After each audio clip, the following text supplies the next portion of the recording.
So, if you are a year 11, chances are you will be leaving school in early June, which means you have potentially at least 3 months before you start back in education. You may be looking forward to the long summer break, but having nothing to do can be detrimental to your well-being and self-worth, let alone the boredom. And there are only so many TikTok videos you can make.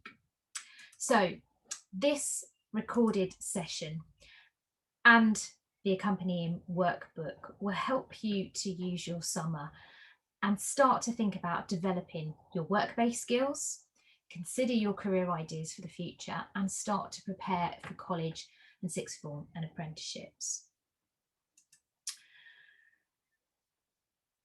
So imagine you're applying for a part-time job this summer. What do you think are the top 5 things that employers will be looking for?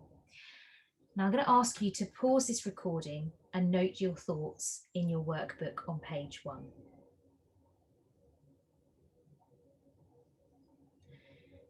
Now, chances are that you've put down some key skills and personal attributes you think may help you.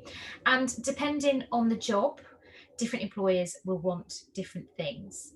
However, what we can agree on is that there is this whole package of things that make you employable, and it comes under the term of employability. Employability is the skills, the qualifications, the experiences, the attitudes that employers want to be. And employability is basically your ability to become employed in the future.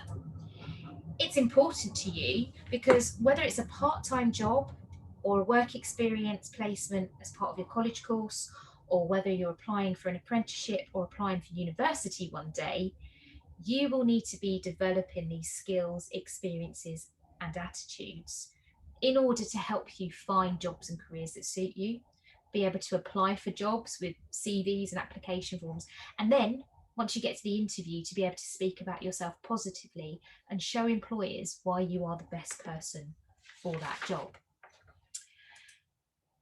So to help you to start to identify employability, on page 2 of your workbook is the employability profile of 6 year 11s.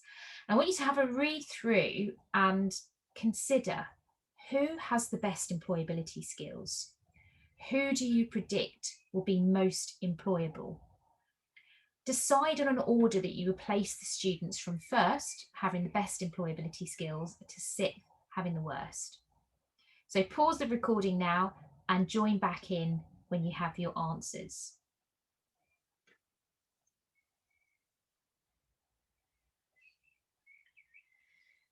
Okay, so you might have put them in a good order, and usually when students do this activity in a career lesson, I often find that they place the students who have clear career ideas and are developing experience towards those career ideas as developing the best employability. And of course, those students are developing really good employability.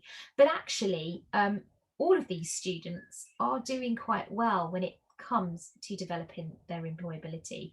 Just because someone doesn't know what they want to do in the future doesn't mean that they have low employability. So hopefully that's quite a comfort to many of you who are not quite sure what you want to do yet. If you have a look at the profiles of those that are not sure what they want to do, they're still doing things like getting part-time work experience or job. Perhaps they are doing things like the Duke of Edinburgh, or they're playing sports. So they're doing lots of activities. It doesn't have to be just through work experience and part-time jobs that you can develop your employability. It can actually be lots of different ways. So as well as your qualifications, it is important to start thinking about what will help you become employed in the future. And there's lots of ways of developing your work-based skills. You need opportunities to practice and develop the skills, the attributes, and the attitudes that employers want to do. And obviously, everybody immediately goes to part-time jobs and work experience, which of course, if you can try and organise and do, that will be brilliant for you and really help you, and something you can put on your CV and you're on your way to proving your employability. But there's also things like extracurricular activities, online courses, work-related learning that takes place in the classroom, and practicing responsibilities and behaviours expected at work. And I'm sure that you would already had lots of opportunity to do those kind of things. But that's part of what you can use this summer for, is starting to get experience. So if at all possible, try to arrange either some part-time work or work experience during these 3 months. Even if it's the odd day visiting where a family member works, this will give you insight into the workplace. Virtual work experience is also a possibility. Check out springpod.co.uk virtual work experience. I've spoken to a few students who've actually looked into this and taken part on their virtual work experience. They've got lots of different industries and some really fascinating placements, which are really interactive. Although they're virtual and you're on a computer, you're really getting involved and finding out lots about these companies and these industries. And there's all sorts of placements you can do from half a day to a couple of days. So something that can be really filling your time this summer and incredibly beneficial, and something that you could be writing about then on application forms and CVs, and possibly even when you apply to university one day. Although it can be challenging to find part-time work for many under 13s, it's worth knowing that legally you can work in many workplaces from the age of 13, and smaller family-run businesses may be more open to younger workers than the big retailers are. So try those smaller shops, cafes, hair salons, barbers, independent shops, newsagents, convenience stores, and local builders and garages. And depending where you live, are there any local tourist attractions or theme parks? These type of employers usually take on lots of students and young people over the age of 16 at this time of year. The other thing that you can do to develop your work-based skills is volunteering or taking part in programmes such as the National Citizenship Service Summer Programme. Now, you can either take part in the 2 or 3 week long programme, which includes adventure-based activities and community projects, all designed to give you experiences to boost your skills and personal attributes and to help you one day become more employable. So check out wearencs.com. Hobbies and interests. Another way of developing your work-based skills is through hobbies and interests. Really important. In fact, there's a huge study that was taken a few years ago which suggests the more that young people from an early age take part in extracurricular activities, have hobbies and interests, the more successful they are in the long term and into their adulthood. So is there anything you've ever fancied learning? Because actually in these 3 months you can do something fun and really take on board a brand new hobby. There's a wealth of free online courses and tutorials you can also complete. And some of them even give you a certificate. So again, that's something else you can put on your CV. So do check out the mooc.org website to have a look at those different courses. So the next activity is going to help you start to consider what you've already got and what you've already developed, and then what perhaps you still need to be developing. And I know that students who've had very little work experience or have not had the opportunity to ever have a part-time job or have any work experience really panic about what they're going to include on their CV or what they're going to write about on application forms. But actually, there's a lot that you would have been doing in your time at school and up until now in your own time that perhaps can suggest really key skills and employability to an employer. So in your workbook under activity 3, I've listed the key skills that employers like to look for, like to ask for. And then in each of the columns, you've got an opportunity of just writing down perhaps some bullet points of where, while you've been at school, what kind of subjects and projects that maybe you've got involved in that have helped you develop those skills. Then the next column is going to ask you about your hobbies and extracurricular activities that use these skills. So where have you had the chance to develop those skills doing hobbies and extracurricular activities? And then if you've had any work experience, you can put that in the third column, or you can use the third column to start to think about work experience or extra activities that you now plan to get to help you with these skills. So this activity, really, once you complete this, will kind of form the content of a CV, or will help you. It's basically brainstorming the content for an application form and CV. So pause the recording and come back to us once you've had a chance to do this activity.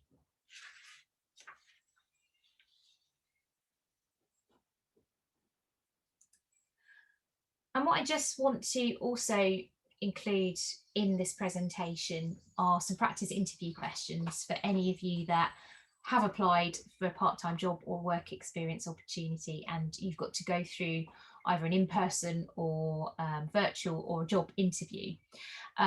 It's really important that you are well prepared for an interview and that you've thought through some of the common questions that they will ask you. And I promise you, really, at this age, when employers decide that they want to take on a young person, a 16-year-old, they're not going to grill you and ask you questions that are impossible to answer. They're really going to be some of the most common interview questions. Why you might be interested in that opportunity, and then really the kind of experience that you have. And again, remember that you can be using examples that you've taken from school or your extracurricular activities or any responsibilities you might have at home or you've had in school. Obviously, with the qualifications, you're yet to receive those yet.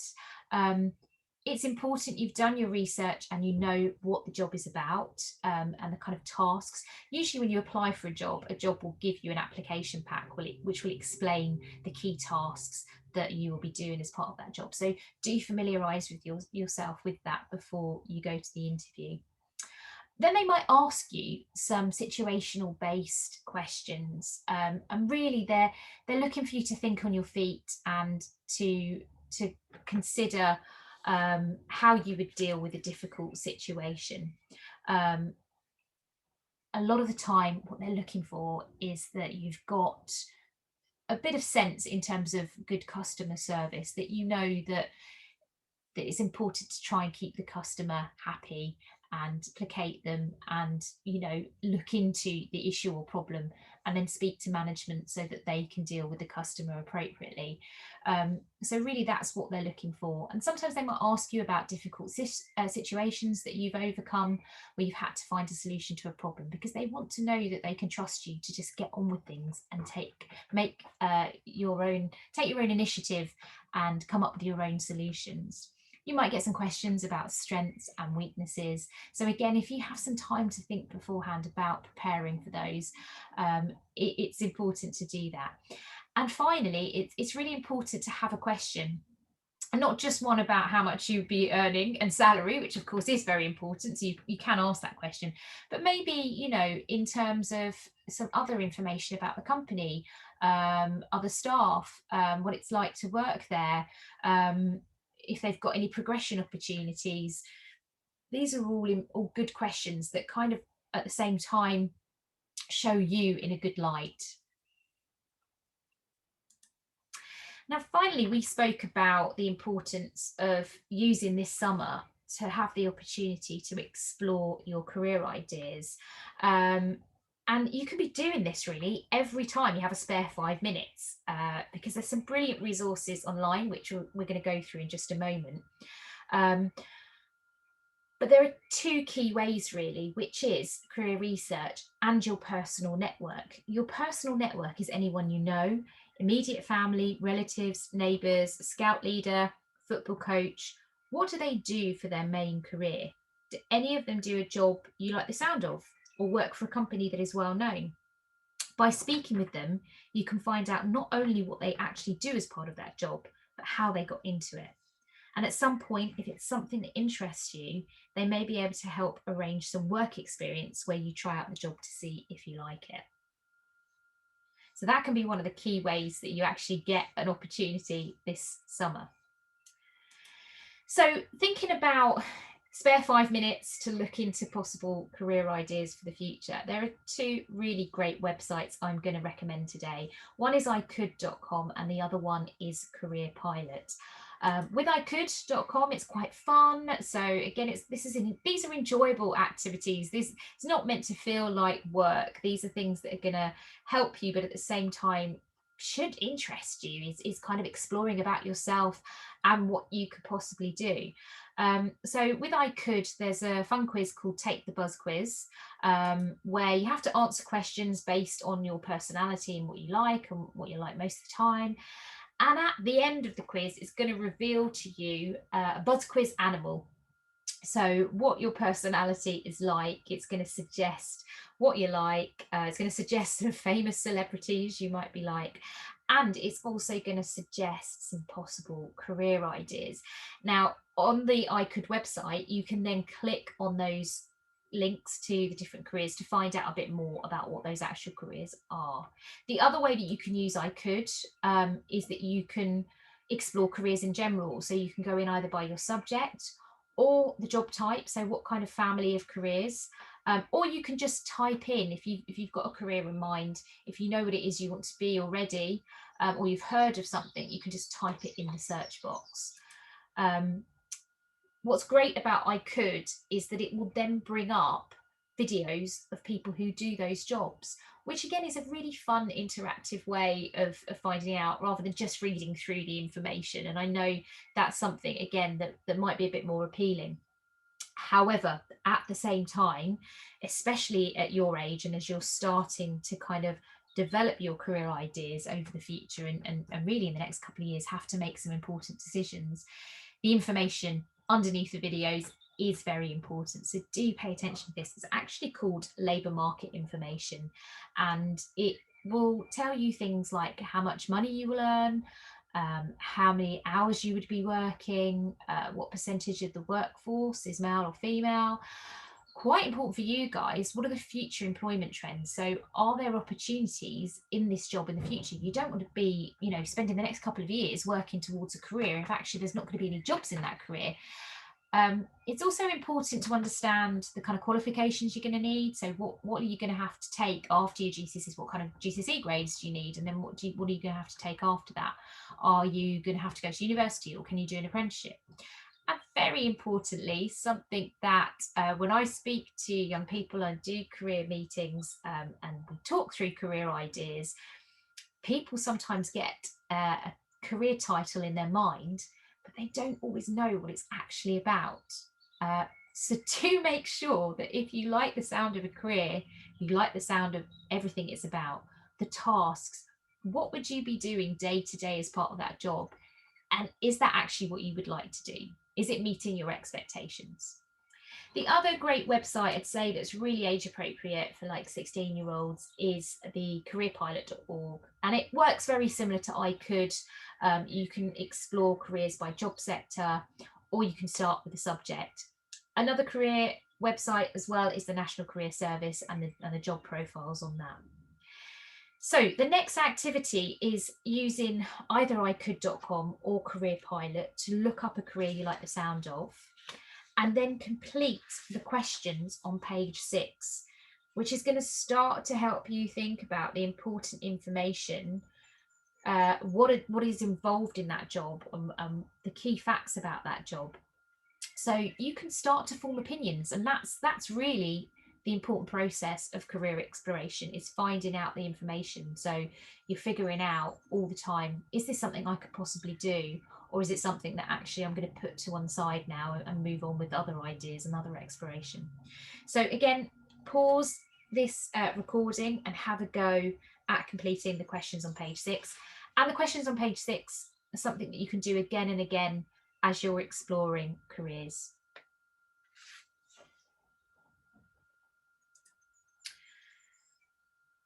So after a year of online and independent study, you may not want to think about any further learning and using your summer to start to prepare for college and sixth form.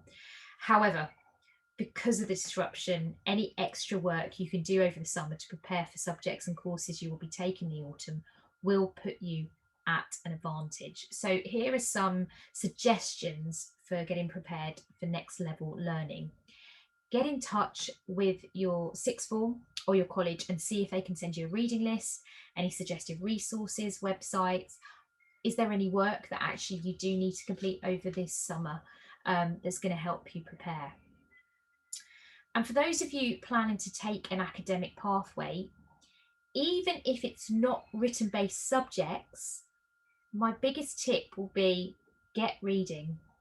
Classic literature, journals, National Geographic, science journals, political journals, broadsheet and foreign newspapers, whatever A levels you're planning to take, you now need to be developing a wider worldview and undertaking independent reading and keeping up with world events. And for those of you planning to take vocational courses and apprenticeships, you can now undertake any relevant activities. Can you consider any relevant activities and experience close to what you will be studying? Remember to try out the mooc.org for free short courses, as well as YouTube and social media, where you can watch videos and follow interesting people from all sorts of industries, from hairdressers to engineers to cake decorators and business entrepreneurs. Finally, have fun. And I'm sure this will be on your list of priorities, but obviously make time for relaxing and having fun this summer while staying safe. However, my best advice to you, and having worked at sixth form colleges over the years and seeing that sometimes it's quite a shock to student systems when they come back in September. And this is usually only after 2 months from when the GCSEs normally finish, which is late June. It can be quite difficult for them to get back into a routine, and you've got even longer. So as you approach the end of your longest summer, try to get into a good routine of sleep. Remember to get your pencil case ready, get yourself organised, get yourself in that mindset, and be prepared to work hard on whatever you have chosen as your next step. I hope that you found this session and the workbook interesting. I hope it's provided some activities, some ideas, some resources for how you can get going and stay on top of things and have a great summer. Good luck.